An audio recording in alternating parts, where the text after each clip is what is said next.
Welcome to the East Bank Sports Show with your hosts, Matt and Noah. Welcome back into the show, guys. East Bank Sports Show, part of the Fanatical Elves Network, part of Fans First Sports. Matt's not here again, and he had some technical difficulties earlier in the week. His laptop overheated. So here we are on a Wednesday doing a late night live edition of the East Bank Sports Show with the office boys yet again. Eric, John, say what's up. Eric, you can go first. What's going on? Thanks for having me, Noah. Of course, man. And John. Good evening, everybody. Glad to be with you. So, as we kind of went through last time, these two guys are a little bit older than me, big Cleveland sports fans. I think they have some pretty good takes, and we honestly had a good time the last time we did this. So it was for sure I was going to bring them back. We thought we were going to do another office edition this week, but push came to shove, and I needed to call in a favor and do the regular show with my two boys over here. So let's get into it and start. You know, we did the branding a little different this time. We got the Guardians color theme. Let's talk Guardians. Guys, what are your thoughts with how the Guardians season is going? Yeah, I mean, I have a lot of thoughts. First of all, I hate starting on the West Coast, but I'm really happy with how things have gone so far. So let me start with the positives. Shane Bieber's back.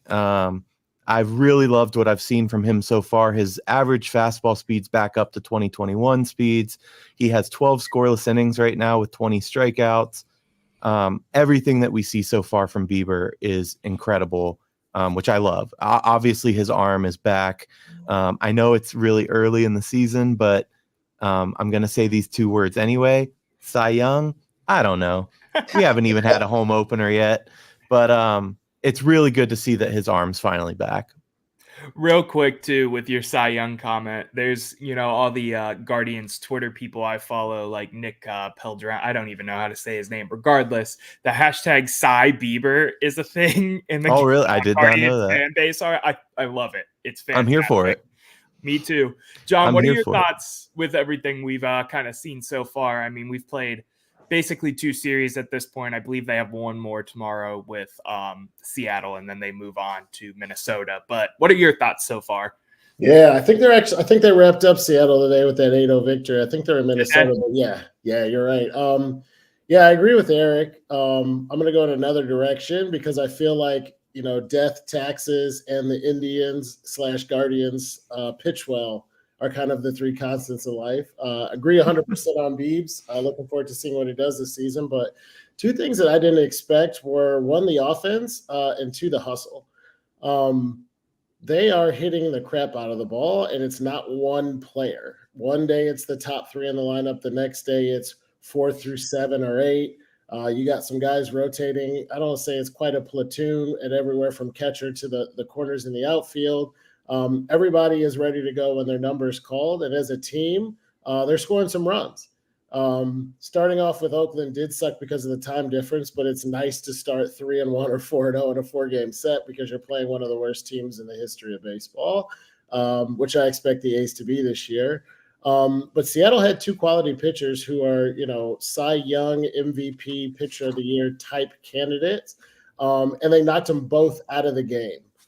They weren't getting cheapies either. They went deep. They hit for power and for average. So I was really excited to see that the bats are alive to start the year. And then with Francona stepping away, Vogt coming in, I wasn't sure what the attitude of the team was going to be. We're used to seeing all of the hustle out of these teams because we had to play small ball and steal bases and get them on, get them over, get them in.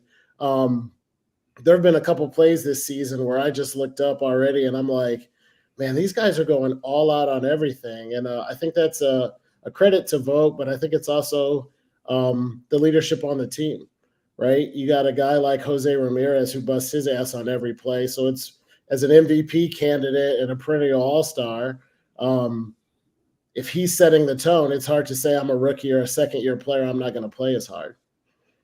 And I just want to say, because you mentioned Vogt, it would be really easy for Vogt to sit back and kind of let the game come to him. First year rookie manager for the Guardians. I know he's a players kind of guy, but he's not doing that. He's going after it. He's taking risks. which I really love to see. Some of it hasn't worked out. I think having Arias bunt for the second time in his career, probably not a great decision, but I like that he's going after it as a manager. So let me throw my hat in the ring now. I'm really happy with everything I've seen, especially with Vogt. It's almost seamless and almost better too, because you see a lot of great hitting happening, especially today. Kwan went 3 for 5 when it was all said and done. Started that game 3 for 3 though. We jumped out on Seattle again today, 3-0, and then finished the game 8-0. Allen had a no-run game, which was fantastic. There's a couple things I'm worried about. I don't know if you guys have been paying attention to games front and back like I have been. I've been really missing baseball. I don't know why. I've never been a baseball guy like that. And I was ready for it to be back. Eli Morgan looked terrible twice. He basically sold us that last game in the A's series. We let them continue to come back into that, but with bases loaded, he walks the last batter and the guy walks in to win the game. He needs to pick it up if he wants to continue to be on this roster. He's always been a shaky reliever as it is. He needs to pick it up at the end of the day. When I originally was going to talk about this show, when we were going to do it on Monday, as you both know, I think I've made it pretty aware on the show as well. I'm a huge Bo Naylor fan. I've always liked Bo just from my past, working with the Akron Rubber Ducks. He started out pretty slow hitting, and that's what I liked the most out of him was his batting ability. But since Monday, he had a home run game. He got the DH, which was fantastic. He looked good there. He was kind of slow today. I don't think he hit the ball at all, but he got on base from a couple wild pitches twice. 2 times, I believe. So, there's some ups and downs. He is still a young catcher, but more positive to say about him now than what I was going to come in and be like, oh, don't make me look stupid. I bought your jersey. Come on, man. Other than that, I am extremely satisfied with the Cleveland Guardians and what they look like right now. I think it was a 50-50 ball if they came out and looked, even like themselves last year, just with, Tito being gone. But I'm really happy. I think the offense has looked fantastic, leaps and bounds better in this short set of games than last year. And, no complaints from lineups or, challenging calls, that kind of thing from Vogt overall. Yeah, and you really see Vogt. He's messing around with the lineup right now. He's kind of trying to see what works. It's funny that you bring up, I know you're a big Bo Naylor guy. I do think that Austin Hedges gives us a little more of a dynamic edge, not just on the defensive side, but in actually calling the game and what he does with the pitchers. But I think Bo Naylor's ceiling is incredibly high. I think he's going to learn a lot this year. And you're right, there are a few things to be worried about. I'm really worried about our depth, especially at pitching. I love the Carrasco story, but we'll see how that turns out. The middle part of our bullpen has been fantastic. Going into today, they had 6 scoreless innings, which is great. They're young guys. I think that's fantastic. But I do worry about our depth there. And one of the other things I worry about is run support in general. I know we're hitting the ball really well right now, but we've seen what happens, especially come playoff time. And I know it's early to talk that, but where they dry up against good pitching. I hope that's not the case. And John's absolutely right. We face some good arms from Seattle. That's kind of a good test. But Florial's one where, he just looks lost up there. He went 1 for 4 today. He's batting 143. I hope he turns it around. But those are some of the worries for me. But I think the biggest thing that the Guardians in general have to fight this year, and it sounds silly coming from the side, but I don't think it's on the field at all. I think it's apathy from the fans. I think, they do need to get out to a hot start and they need to win games because it's really easy in a long season to lose that support. Cleveland's a great town, but when you have 2 other teams that are really playing for championships, that's the caliber, right? And then you start talking Guardians and it's not necessarily there. And, we all know money, baseball's a money game. But I want them to stay competitive and to stay leading because I don't want to see that apathy return. Yeah, it's I feel like we should have caveated this segment and put an asterisk because it's way too early. 100%, yeah. I know you know that. I know that. I like to see players get at least 100 ABs before I really break down what they're doing at the plate. You want to see how the team gels and how they perform together, how the pitching staff comes when they have multiple appearances. I agree with some of those down spots or some of those concerns, but I've been so happy with all of the other surprises that not only does it kind of level it out, but it goes a level above. Even with Bo Naylor, right? He started off a little sluggish, and it's early to be talking averages, but he's hitting over 300. He hit an absolute bomb. They're pushing him towards being a power hitter.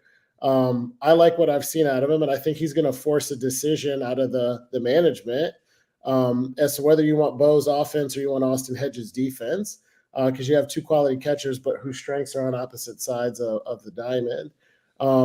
I also wasn't sure what to get out of shortstop. We talked about a couple guys who could be it. We've moved some guys around. We moved people back and forth between second.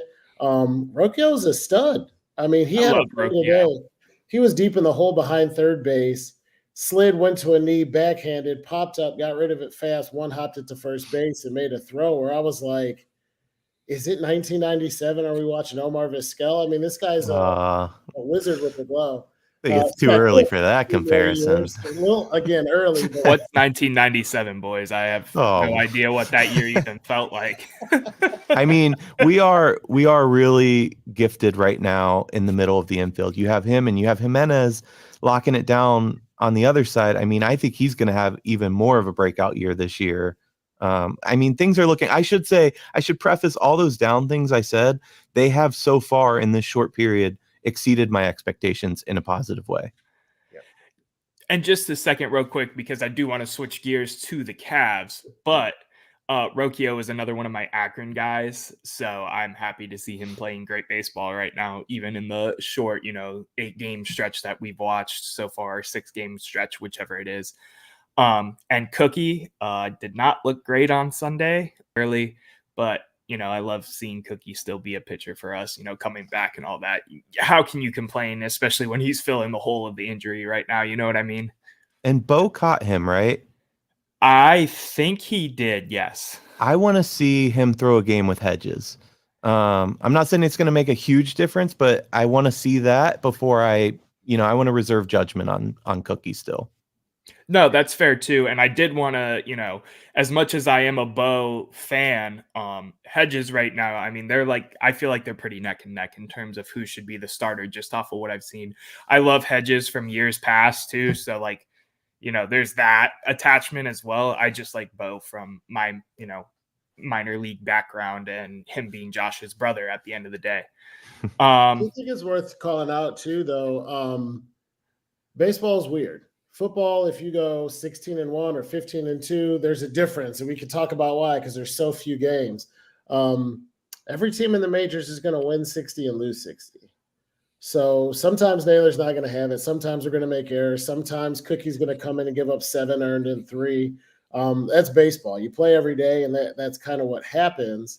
Why I'm encouraged, especially in light of the pitching, is I feel like I have 2 conversations in Cleveland all the time now when teams have success. One is stop worrying about who the Browns are drafting and not having a first-round pick because we have all the players we need and we need to focus on the Super Bowl.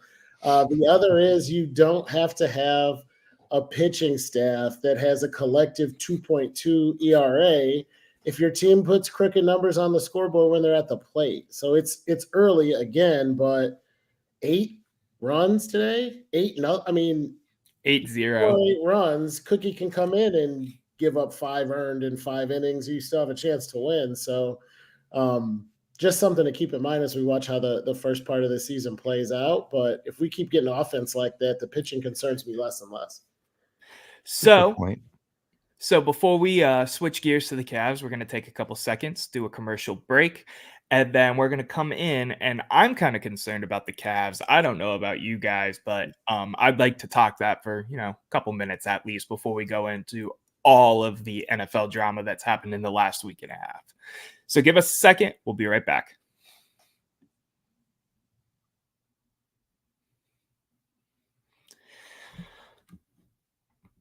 All right, so we're back and we're talking Cavs now. So, Donovan Mitchell has returned. He's played a few games. He sat out last night and the Cavs won.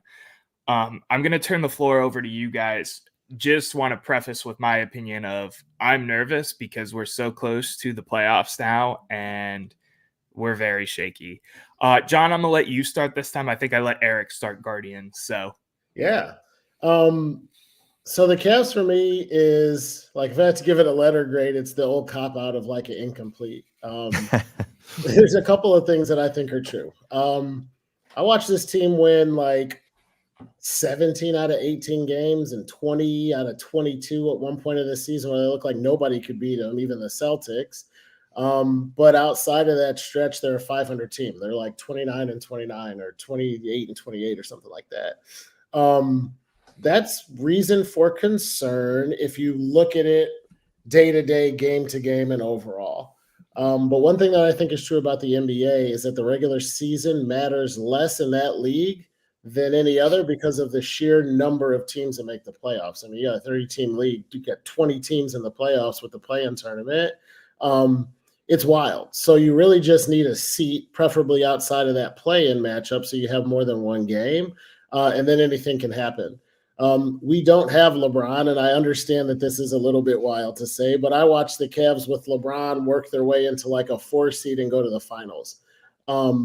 If you're playing decent basketball and you have good talent and the matchups and the injuries favor you, you can still do a lot of damage.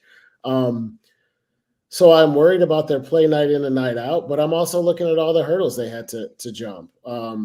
Every single starter, I think, all 5 have spent at least 10 games on the injured list. You have Tristan Thompson, who wasn't a starter, out for 20 games, was it, or 25 games?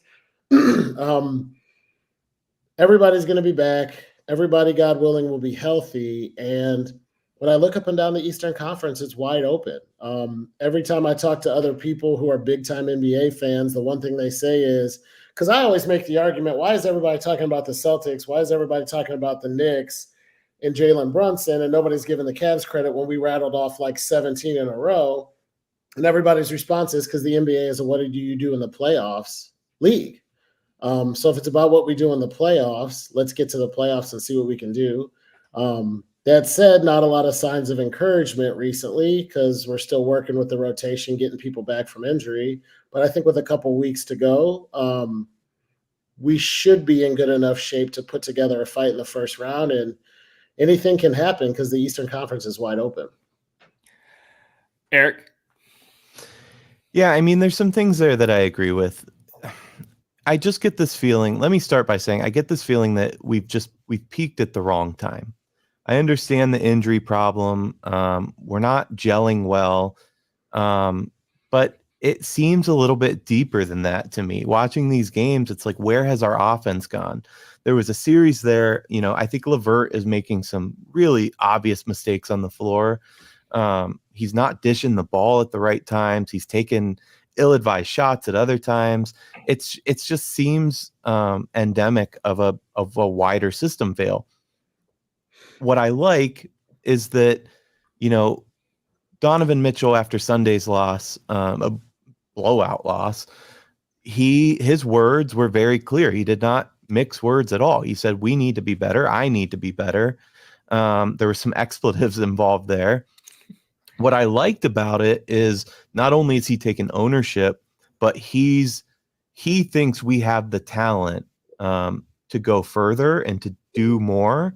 And I do tend to agree with him. Where I disagree with John's take is when he says that the East is wide open, because I just can't see us. I don't see us beating the Bucks in a playoff series. I don't see us beating the Knicks in a playoff series. That's more because we don't really match up well against them. But I don't even see us, the Celtics, obviously. I don't even see us beating the Heat in a playoff series, to be honest with you, just where we're at right now. I think we have the capability, but this team has always felt like we're still one more piece away. I love Donovan Mitchell. I don't like all the focus of talking about, is he coming back at this point? I'd rather focus on the season. But even with him, I still feel like we're a piece away. You plug in and I get it, he's LeBron, but even at 40 plus years old, you plug in LeBron to this team, I think it's that caliber difference that you could push to a finals. Right now, I just don't think we're there. So I agree with both of you, right? And my biggest thing is, to Eric's point of, I think we peaked at the wrong time. I'm getting semi flashbacks to the Browns season where we just kept getting hurt and kept getting hurt. And then we got a side serving of being hurt with a little extra being hurt. I feel like it's a different inactive every night, and it's not helping us get any type of momentum going in the playoffs. And, you know, in any sport, I feel like you see these teams that go in that at one point, I mean, we were the 2 seed in the East. We were looking fantastic in, you know, there was MVP Donovan chants, at least in the arena. I don't know how high those chances really were outside of the Cleveland bubble, but I don't know. I just could see us stumbling into the playoffs, being a 3rd seed, playing a team like the Heat, and it getting shaky again. And it's like a 5-6 game series. And I'm just getting flashbacks from the Browns and then the Cavs last year in that Knicks series. I don't want to play the Knicks in the first round. I don't want to play the Heat in the first round. Don't want to play any of the teams above us right now in the first round. Maybe Milwaukee, because we've beat them a couple times, but one of those times was, without Giannis. So what does that really matter? I don't know. I'm just really nervous about where this team is at right now. I'm nervous. That's the thing I would add to that, or kind of come back with too, is I don't disagree with some of the assessment, but I think there's a difference between being worried and saying we can't beat the Bucks in the Eastern Conference Finals. I don't think that the ceiling, like if you said to me at any point of this season, even during the win streak, what's the Cavs ceiling? It's giving somebody hell in the Eastern Conference Finals, maybe taking it to 6 games. But you're not probably beating Boston. You're not probably beating Milwaukee. When I think about disappointment and a letdown, it would be what happened again from last year, whether it's the Knicks, the Heat, any of the teams above us or below us. A gentleman's sweep and losing in 5 in the first round of the playoffs for a team that looked to be running away with the number 2 seed in the conference would be a disappointment. I feel like I'm conflicted because what I see on the court isn't great right now, but they have time. But I also have the confidence of the whole season and where we are in the standings. We have this fear like we're a 8 team with a playing game. We just are happy to be at the party, despite every starter being out for 15, 20 games or more, despite all of the ups and downs of the season and the injuries. We're sitting in the number 3 spot in the Eastern Conference, I believe. I didn't check today, but I don't know. Tip-off is here any second now if they haven't gone live. But you don't feel good about us beating the teams in the East because they're not playing well right now. But if you told me this time next month the Cavs lost in 5 to the Indiana Pacers, I would be completely shocked. Sure, but tell me the Cavs lost in a series to Miami, I would be a little bit surprised. A little bit different animal, but I still think got Jimmy Buckets. They do have Jimmy Buckets. That guy is, and Jimmy Buckets in the playoffs is different. Exactly, he's a different beast. I just think sports is all about timing. It's giving 2007 Indians vibes, right? We rolled through the Yankees. We rolled through the Red Sox through 3 games, and then we just stuttered. And I just feel like we're kind of at that moment again. But let me ask you guys this. Let's say we do bow out in the first round like we did against the Knicks. We don't perform well. Do you think that has any bearing on extension talks with Donovan? Yeah, 100%. I think right now, he's iffy again. I think you asked him a month and a half ago, he was signing the extension because we were the 2 seed and riding high. The NBA in itself is such a non-committal league. And that's honestly my biggest gripe with the league at this point is everybody moves everywhere. Him going to New York, which is always the biggest rumor, because it's his hometown, he might go do something like that, even though he's a way better fit here in Cleveland, and he has a way better chance of doing anything with, say Evan Mobley, fills up to his unicorn, mantra that he has been given or whatnot. But yeah, 100% it hinders Donovan Mitchell and his contract extension. So depending, I think I'm with you too. I think, are you worried that the Cavs will fall on their faces in the playoffs? Is coupled with the, are you worried that if we fall on our face that Donovan Mitchell leaves? That adds to the feeling of the worry. I'm less worried about them losing on the court. I am very worried that if we don't make a good run in the playoffs, Mitchell's going to be out of here. He does have one more year, so we have another year of, showing him that we can do this, in year 3. But I'm 100% with you guys.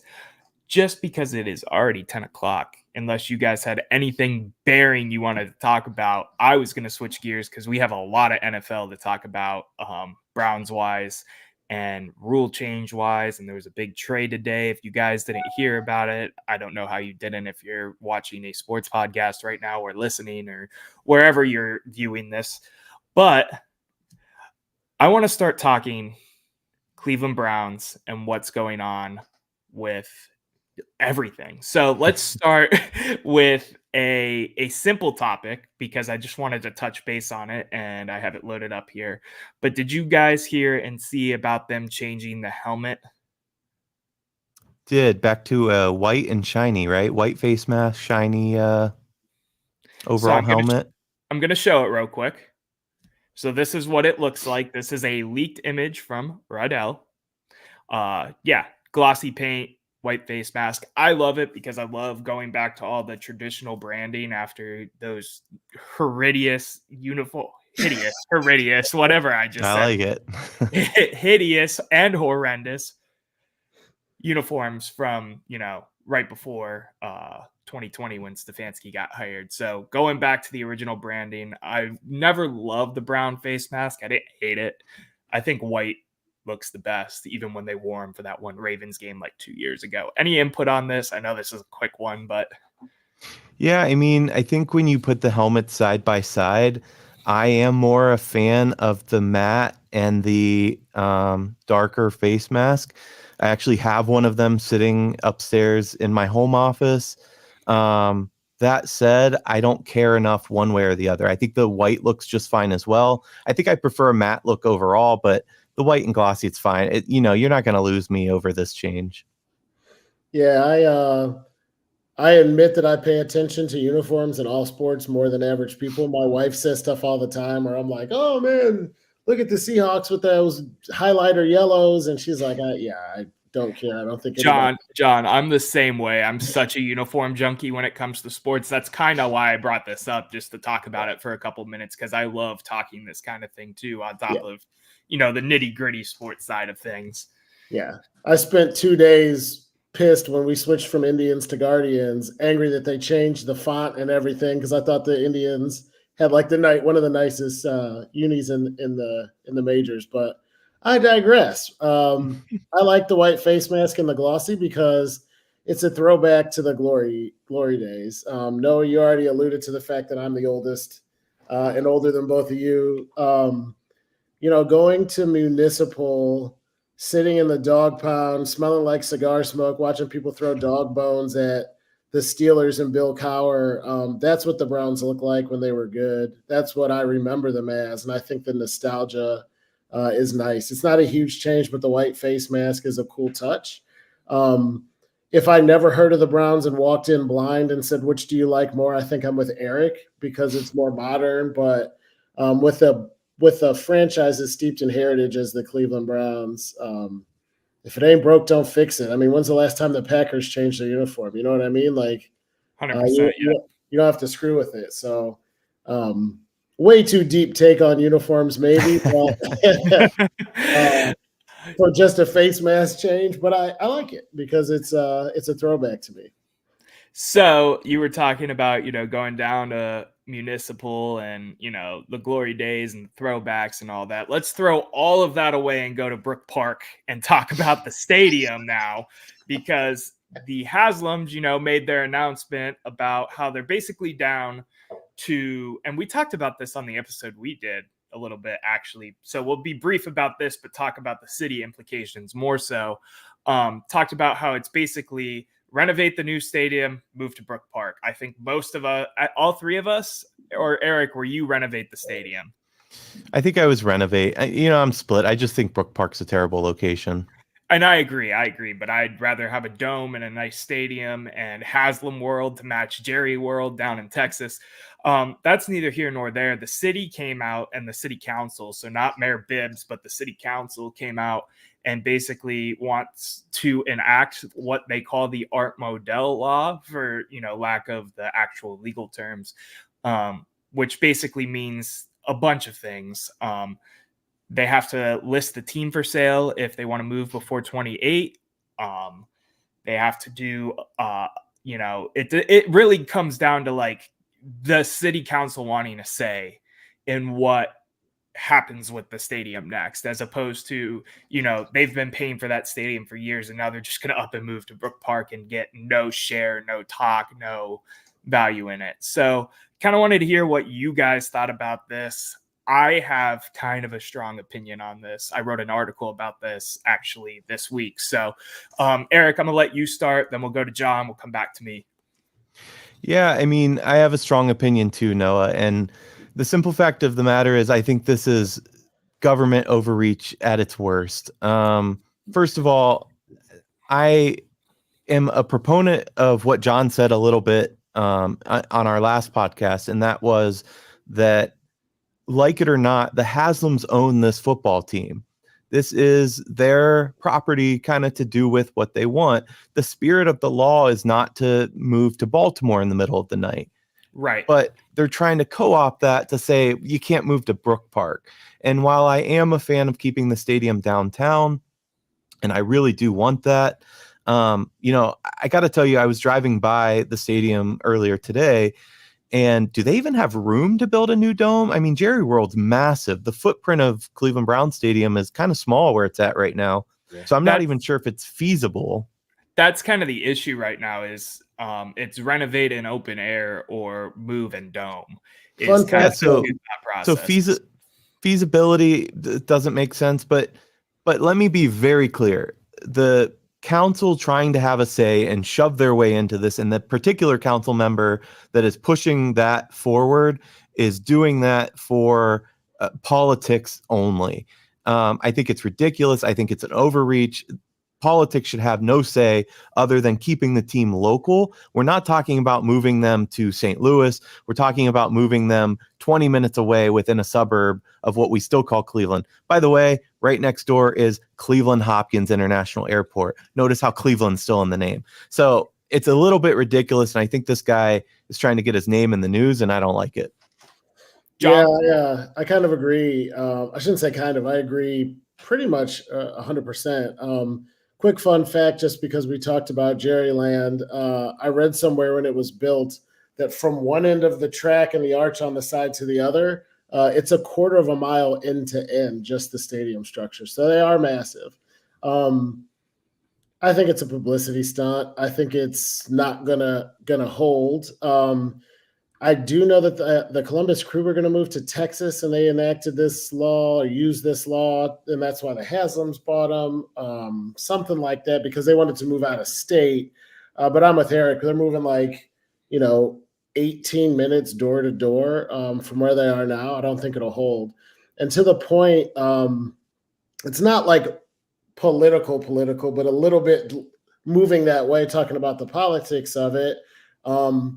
People in this country with billions of dollars usually almost always get to do what they want to do. It's his team. It's his money. He's going to make the final say, and that's going to piss off 2.5 million people in Northeast Ohio, one way or the other. Whether you like it or you hate it, learn to love it, because it's not up to us. There is a better chance of Haslam throwing money behind this councilman's opponent and just getting him off of city council so he could run it through anyway than there is of this law keeping the stadium downtown through some loophole. So I don't think it's necessary. I think I don't want to say much ado about nothing. I get why people care, but the Browns will be playing football in a relatively new facility in Northeast Ohio for the foreseeable future. Let's just make the best out of whichever it is, because like I said on the last pod, it's not like people aren't going to buy tickets and go. It just gives us something to talk about in the offseason, which gets kind of silly until the draft is here. But that said, I mean, we do have to talk about the implication that is tax dollars, because as much as the Haslams do own the team and they're going to do what they want, Noah and I are both downtown residents. Our tax Exactly. money's going to this team and into these stadiums. So in a way, should the people have a voice in what happens here? Maybe not a majority voice, but I think the voice should be heard at least somewhat. So when I was talking about this and I wrote my article, I kind of thought of it more in that light of the city councils getting involved, so there's more say for the people. But I agree with both of you that this is, also a political play at the end of the day. My hope is that it would push the idea and the solution that I thought was fantastic for the stadium, which was put it north of Progressive Field in all of those old factories where like USPS is right now. They need a new building anyway, give them Brook Park land because there's an Amazon over there. So it makes sense for them. I'm rambling all of this to say my hope with this situation was that it would push them back towards the idea of dome downtown new location. We can build up the lakefront. That's fantastic. Take down the stadium and make that some sort of beautiful pier like some other cities do. But let's put it north. Let's put it still close enough to downtown so it's a downtown thing because they've always been downtown. But the location of Municipal and now Cleveland Browns Stadium is, historically just been terrible.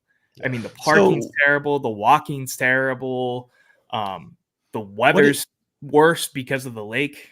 Go ahead, Eric. What if you fix that though? I mean, here's a radical proposal idea, right? Maybe we do a dome on the lakefront, exactly where Cleveland Browns Stadium is. And I know what you're thinking. That's really tough. How do you do that? You don't have the room. Well, if they can build islands in Dubai, money can do anything. And I have a fantastic idea of how we pay for it. Jimmy's already well versed in, ripping off truckers just a little bit. You give them $1 million instead of 1.2 million for their rebates. I'm just saying, where there's a way, where there's a will, there's a way. But I do think you're right.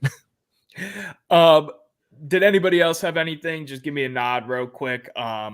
I'm going to switch gears because we have 2 more NFL topics to talk about that I think are important, and then some little wrap-up keynotes type deal. The rule changes for the NFL, I think the biggest one and the biggest talking point is the kickoff. I'm really stoked about it. I'm upset because it's changing the game, yes, but I'm stoked about it because I think it's going to make kickoffs and kick returns more entertaining again. And, special teams, return men is going to be a niche position that's more important than, your 6th wide receiver, your 9th cornerback. You guys have any takes on that? Do you guys understand everything that's going on with the kickoff? It's basically the UFL, XFL kickoff, but John, go ahead. Yeah. I like it. I think it's a nice wrinkle. It's better than when they just arbitrarily move the kickoff forward. So like 80% of the kicks go out of the end zone now. So I think it'll add some excitement and bring the kickoff back. I know there's some football purists who will disagree with it, but the modernization of the game for entertainment purposes, as long as it doesn't substantially change the on-field product, I think is a good thing. Honestly, the rule change that I was most fired up about was this hip drop with the tackling. I like what they did with quarterbacks. I like what they did with defenseless receivers because we're talking about CTE, we're talking about people dying, and we're talking about horrific injuries. I think a rolled ankle, a blown out knee is an unfortunate but real consequence of playing a game as violent as football. I think it's a risk that you take when you play. And I think protecting athletes from head trauma is different than protecting their entire bodies. I don't know. I mean, I expect there to be dozens of penalties and for this to be crazy at first because it's really hard to control how you tackle and how you land. I think we're turning into flag football. I'm not a Neanderthal or a barbarian. I don't want to see young men get hurt and career-ending injuries, but it's football. People get hit, people get hurt. I was sad about Nick Chubb. The season went on. I think it's a half a step too far. I think it's going to be a bit of a mess, to be honest. Eric? Well, let's go back to the kickoff one first. I love it. I think that it enhances the game. It doesn't take away from the game at all. Obviously we grew up in a time where it was full-fledged, run as hard as you can, kickoffs, people getting absolutely murdered. And as fun as that was to watch, I would rather see the safety initiatives that we're seeing. As far as the tackling goes, yeah, I'm split. The NFL is weird because it's always existed in the zone between player safety, which, I've gone on record as saying, and I do believe that, these changes are more about increasing offense, which increases ratings, which increases dollars. I'm cynical in that I don't think that the full transparency of it is about safety. Otherwise, these changes would have happened before reports came out. But that said, it's NFL has existed in this zone between these are human beings playing a sport, and it's really a gladiatorial combat thing. We did, I guess, change UFC, but we don't look at sports like UFC or boxing and go, we got to make it, they should be wearing pillows instead of boxing gloves. To an extent, I think that these players know what they're signing up for. But to John's point, yeah, maybe it's going a bit too far. I do want to say, though, that there are some benefits to this new rule with the hip drop tackle that I think some people are talking about, but not a lot of people. We have a pretty incredible tight end, Njoku, on our team, who is 6 foot plus, 250 plus pounds of pure muscle that I'm not sure how cornerbacks are going to take this guy down. I think his ceiling still hasn't been met. I think that he's going to have another blockbuster year, and I think this rule change does nothing but help him, honestly. Yeah, and it's sorry, no, it's super quick on the piggyback on Eric. The other thing that pisses me off is that it's hypocritical. If we're going to do player safety, stop with the damn field turf and put in grass. They say that players need a certain amount of time to rehabilitate and recuperate after the violence of an NFL game. Well, we make more money if we play on Christmas, so we're just going to throw 2 Wednesday games at a bunch of people who, you know what I mean? So stop with that player safety. Like we're added a 17th game. We're going to add an 18th game. We're playing on field turf. We're playing overseas. We're playing overseas, right? I don't buy the whole safety thing because I don't think they really care about player safety. I think they care about star players getting hurt and making the money. So I'm twofold here, right? And my main point was going to be what John said just now, which was how into player safety is the NFL really? Because I would love to figure that out because I don't think they really care. I think they like to look like they care. That being said, as a football player, a longtime football player, that was part of my identity for almost half of my life because I'm still young, obviously. I am all for things that make the game, have more longevity in terms of safety and that kind of thing. That being said, the other aspect of the hip drop being banned is A, how do you tackle a guy like Njoku, like Eric said? And B, I'm sick of the flags every other play as it is. I think most fans are. I think that's the biggest gripe with the NFL. And I forget which one of you said it, but how are you going to stop yourself from, dropping your hip when you've been doing it for, 5, 6, 7 years, however long you've been playing? It's not a great tackling form. I understand that. But sometimes when push comes to shove, you got to do something to get the guy down. So I'm worried about the flag implication of this because I don't want to see more penalties and more time taken up by a ref talking to me through the screen. I want to see, Njoku catch a touchdown. I don't want to see zebra number 635 tell me what's going on and why they threw a flag or why they didn't throw a flag after, 10 minutes of deliberation. So that's kind of my biggest worry with the hip drop thing. I think I already talked kickoff. Big fan of the kickoff thing. I think it brings everything back. I'm trying to think if there's anything else I want to wrap in there. Overall, I'm not a huge fan of the hip drop being banned because, yes, it defeats some injuries, but at the same time, it complicates the game more, in my opinion. And Noah, to just kind of jump on what you said a little bit, there's what in an NFL game, there's about, what is it, 12 minutes of action, I think, 15. and 15. Yeah. Like anyway. total live action time. And we're already in a sport where the referees, I know it's a different conversation, but they're kind of unchecked at this point. They're making decisions that affect the outcomes of games, not just Browns. I mean, this is systemic, league wide. When you look at the pass interference call with New Orleans a couple years ago, which then they changed the rule and now that's changed back, and they really have this impact on a game. And it makes you wonder at times, what these referees, do they want to be in the spotlight is what I'm trying to say. And should they be penalized more for bad calls? Because when you make an absolutely horrendous call and there's nothing to hold them to being better at their job, if the three of us absolutely blew our jobs, we'd be fired. But these guys, nothing happens. And I think it's an issue. So you add just one more thing, and now you have something like, the Browns are driving down the field, and you have a stupid call and a questionable tackle that's now going to set us back and just stall the drive. It's not going to push what they want, which is more offense, necessarily. I don't know. It's so tough. And then 100%. Stuff takes its own life. Like, there's so many rules that start off as rules and then they change the rule. And remember when the targeting thing came out? Yeah, we enforced targeting on all of the defensive players who hit wide receivers and even running backs coming across the middle, because those were those woo hits and those oh my God moments where you think people might not get up. When the rule came out, it also said ball carriers who lower their head and hit with their crown of their helmet are guilty of the same penalty. I haven't seen it called once. I mean, that's how, and I love it. I'm okay with it, but that's how Nick Chubb makes a living. He gets his pad low, he gets his head low, and it's like trying to tackle a bowling ball coming at you at 20 miles an hour.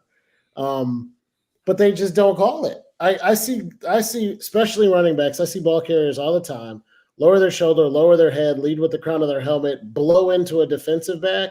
I haven't seen it called once. And it goes back to, once again, if it's about player safety, because those rules are supposed to be about protecting, in that case, the ball carrier, you don't care about safety. You care about the action. Yep. So with that being said, there's one last NFL topic that is major that I want to talk about today that I think is interesting because it came out today specifically. Stefon Diggs traded to the Texans for a second-round pick in 2025. What were your reactions? Eric, me and you were still in the office together at that point. We were both like, honestly, what the hell? John, I want to hear what your thoughts are and implications. I'm scared of the Texans at this point. They beat us in the playoffs last year, and they have only gotten better this year. Scared is a strong term. I think we could beat any team in the NFL if, we put it all together this season. But I digress. John, what are your thoughts about the Stefon Diggs trade? Yeah, I think with the league going the way it has with the rules, it favors the offense enough that a talent like Josh Allen will still be able to thrive in Buffalo. I still think Buffalo's in the AFC mix. I still think right behind the Chiefs. There's teams like the Ravens, the Browns now, who you talk about AFC superiority are right there in the conversation. I think Buffalo may take a small step back, but I think it'll be minimal, and I think they'll still be right there. The Texans, on the other hand, this team hung like 800 points on the Browns in the playoffs without Stefon Diggs. They play in a dome. They got a fast track. He is an absolute burner. He gets open all the time. They got a kid at quarterback who could have been in the MVP conversation this year, who definitely will be next year if he keeps it up. The Texans are that team that kind of came out. I mean, this time last year, if we thought we'd be talking Texans right now, I think we'd all thought we were crazy. They're going to be a dark horse Super Bowl representative for the AFC. They're that good on both sides of the ball. There's not a lot they don't do well. If they can stay healthy and they continue to get that level of quarterback play, and the AFC just gets worse and worse. Like, why can't we play in the NFC South? I ask myself this every year, but that's another conversation. AFC is just tough, man. Top to bottom, I don't see a team where you're like, oh, they don't have a chance. And the Texans just added themselves to the ranks of juggernaut potentially. So I think it's huge for them and a great move, and they only had to give up picks to do it. Eric? Yeah, I mean, I agree with your take on the Texans. I think the wild card, my coach of the year, if it weren't for Stefanski, was DeMeco Ryans. I think he did just an incredible job with those guys.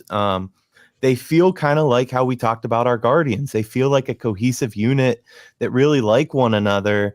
And that's not what you see all the time in the NFL. So I think it makes them better. I think you're going to see Diggs's productivity go up. I think he's been kind of sliding a little bit the last few years, but I think he's reinvigorated or will be reinvigorated. Where I disagree with you, John, is your take on the Bills. I do think that Josh Allen is a phenomenal quarterback, but I haven't seen that next step. And I'm just not sure we're going to see it at this point. I think they're losing too many guys.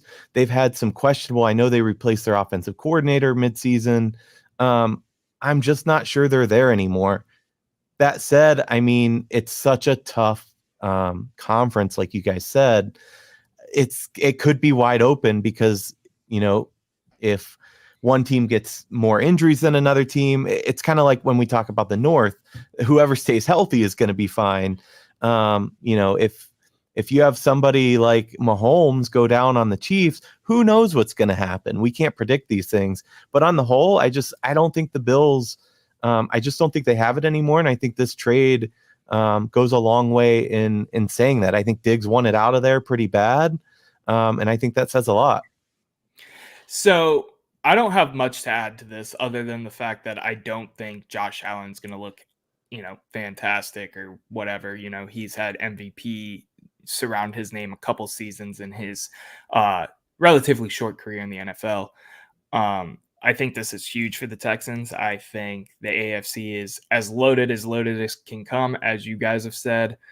I just kind of wish we gave up our second round pick for him, if I'm being honest. Like, I know that's, too good to be true and all that. And, Eric, I was telling you at the station today, I'm a huge fan of, our receiver core right now. I think it's arguably the best in Browns history, but, Stephon Diggs is Stephon Diggs. And I would take not drafting in the second round again for Stephon Diggs, regardless of age, in a heartbeat.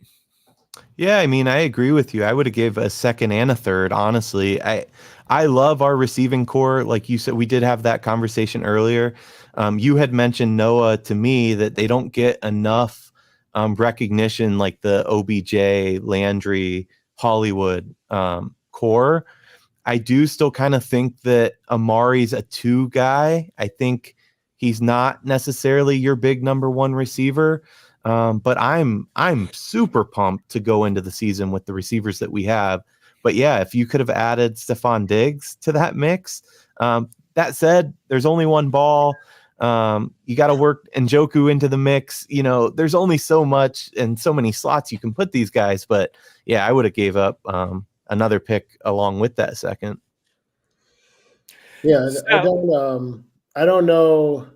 We're kind of moving from Stephon Diggs into some of the Browns, which makes sense. I'm also worried about Deshaun's ability to get him the ball. Like, I would have taken Stephon Diggs too, but we might come back to that if we do hot takes. No, I have some thoughts there, but I don't.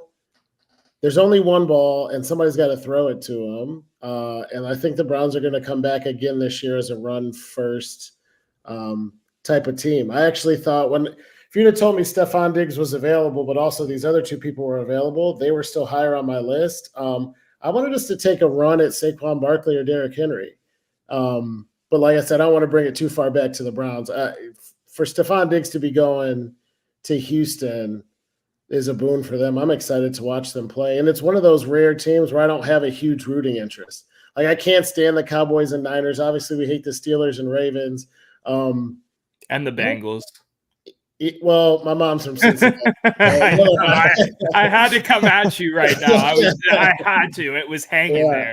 I actually root for the Bengals when I'm not rooting for the Browns and they're not playing the Browns just because my mom's from Cincinnati. Weird. It is weird. I'll own that. But yeah, they got a Buckeye at quarterback. I mean, If you Yeah, how said, can you hey, not root for CJ? if somebody from the AFC's got to go to the Super Bowl and it ain't going to be the Browns, who would you pick? Probably Houston. Well, Bengals, if you had to pick, I guess, but Yeah, that's I want to crazy. see my mom get one. They've lost 3. I just wanted to see her get one. Respectfully, I don't want to see your mom ever get one. that could be my hot take. No, but switching in to the hot takes, the final takes, our breakdown, because we are going strong almost at an hour. My hot take isn't so hot. I'm wearing a Final Four women's shirt from 2007 when they had the Final Four here in Cleveland, like they are this year. I'm excited to see some women's basketball take place in the land. I wish I could afford to go, but I'm not spending $600 on nosebleed tickets to watch any game, not just national championship, whatever. John, go ahead with your hot take. Yeah, I did the same thing for this one as the last one. Kind of did a year in review in my mind of the NFL and the Browns season and took a state of the state. My hot take for today is that the Browns are in no better position than they would be if we'd have just kept Baker Mayfield. I got a Baker Mayfield flag out front. I was really excited. I loved his moxie, his attitude. I was a big fan of the guy, so I wasn't one of the ones running him out of town. I thought even when we got to Sean, it would make sense to keep him as a viable backup. But when you look at what he did in Carolina and then Tampa, how many times he's bounced around and what he's been able to do with playoff success today, right now, April 2nd, I don't feel any better about having Deshaun Watson and what we have at quarterback than I would if we'd have just kept Baker. I'm hoping like hell Deshaun proves me wrong this year. But like I said, if you said, hey, you could keep it as it is now, or you could get all those draft pick backs and just have kept Baker, I'd go that route today. So it's my hot take for today. I would have kept Baker with hindsight being 2020. Wow. Well, I got to respond to that first because in my head, I was thinking I don't necessarily disagree with you. Where I think I disagree, though, is that your goal is to win a Super Bowl. I mean, that's you're trying to do everything you can to win a Super Bowl. And I think that, for better or worse, we're in a better position with Deshaun, with his ceiling and the potential, than we are with Baker. We know what Baker can give us, and it's not a Super Bowl. And that's not a knock on him. I think he's a terrific guy. I love the energy too. I don't think he's a Super Bowl winner. And so if we're striving for that, we need to do everything we can to get that. So that said, moving on to my hot takes, plural, because I have 2. The first one's great. And that is that we are in April, what is it? April 3rd. And we haven't even touched on the draft in this episode. As the 3 of us are Browns fans, and we're talking about the season ahead. We're talking about players that we have, not about the potential of a draft. And I think that's just freaking fantastic. That excites me as a Browns fan. And then my next take, it's based on what Noah had said. I'm really, really excited for the Final Four this weekend. I'm especially excited for the late night matchup on Friday, which pits Paige Beckers and UConn against Caitlin Clark and Iowa. I think that's going to be even better than the Iowa LSU game, if that's possible. Yep. I'm so excited for it. I do think UConn gets through. I'm not going to say they win it all. They're not deep, but the way they play in their defense and looking what they did to USC, I think they get past Iowa. But more than that, I'm so excited for the city. The city is doing so many free events. Kids can come and get free basketballs. They can do this. There's a concert. I think it's really cool, and we really shine here in Cleveland when we do events like this. We've seen it before. We've seen it with the All-Star games, and I'm just so excited and proud to call myself a Clevelander to host such a great event. Yep, I second all of that. I do want to say real quick that I appreciate both of you guys being on here. We're wrapping this up because it's actually coming up on an hour already. So thank you guys for tuning in to the live. Thank you for everybody that showed out, supported. We got a couple comments today. That was kind of cool. Don't forget to download if you're listening on Spotify, Apple Music, or wherever you listen to your podcasts. It helps us out a ton on the ad side of everything. So the ads you heard before, during, and after this podcast, we really appreciate it. Thank you for tuning into the East Bank Sports Show. We appreciate all your support. And until next time, go Browns, Guards, Cavs, and everything Cleveland.